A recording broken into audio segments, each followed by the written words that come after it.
नमस्कार दोस्तों, मेरा नाम अंजलि है। मेरी उम्र 20 साल और रंग गोरा, हाइट 5 फीट 4 इंच, मेरी निप्पल का साइड 28। मुझे अकेलापन को दूर करने के लिए मैंने अपने देवर के साथ रिलेशनशिप में धीरे धीरे आने लगे, इतना करीब आ गए कि हम लोग को पता ही नहीं चला कि हम लोग क्या करने जा रहे हैं। दोस्तों, मुझे अपने देवर के साथ समय बिताना अच्छा लगता है।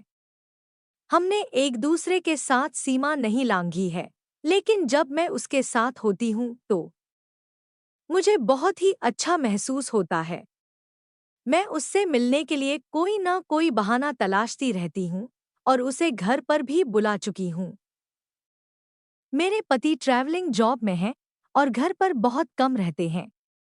मेरा ट्रेनर मेरा सपोर्ट सिस्टम बन चुका है, लेकिन मुझे डर है कि मेरे पति को कहीं शक न हो कि हमारे बीच में कुछ चल रहा है।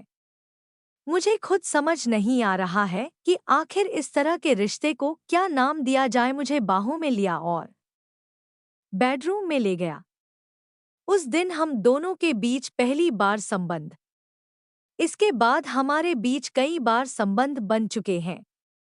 भले ही ये रिश्ता गलत हो, लेकिन मुझे मेरे किए पर कोई पछतावा नहीं है। मायने ये रखता है कि आप इस आकर्षण की और प्रतिक्रिया क्या देते हैं। इस चीज को लेकर बिना वजह के विचार और भावनाएं मन में लाकर खुद को परेशान नहीं करना चाहिए। किसी रिश्ते में जाने पर आपका बायोलॉजिकल फंक्शन बंद नहीं हो जाता है। ये मन में न लाएं कि चूंकि आप किसी और की तरफ आकर्षित महसूस कर रही हैं, तो शायद आपका साथी आपके लिए सही नहीं था। आपको ये समझने की कोशिश करना चाहिए, मुहैया करा पाने में नाकाम साबित हुआ था। लिहाजा मजदूर फिर से वापस शहरों की तरफ रुख कर रहे थे। उसी शहर की तरफ जिसने मुसीबत में सबसे पहले उनका साथ छोड़ा था। दूसरे मजदूरों की तरह अब्दुल भी लॉकडाउन में परिवार समेत अपने गांव लौट आया था। उसने तय कर लिया था कि अब वह नोएडा कभी वापस नहीं जाएगा।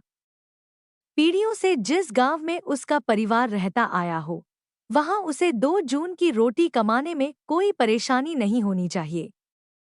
नोएडा में अब्दुल एक बहुमंजिला ऑफिस के बाहर सड़क के किनारे चाय का छोटा सा स्टॉल लगाता था, जिससे वह इतना कमा लेता था कि परिवार का गुजारा चल जाता था। यह बात उसको मालूम थी कि गांव में केवल खेती के मौसम में ही काम आसानी से मिल पाता है। खेती के मौसम के बाद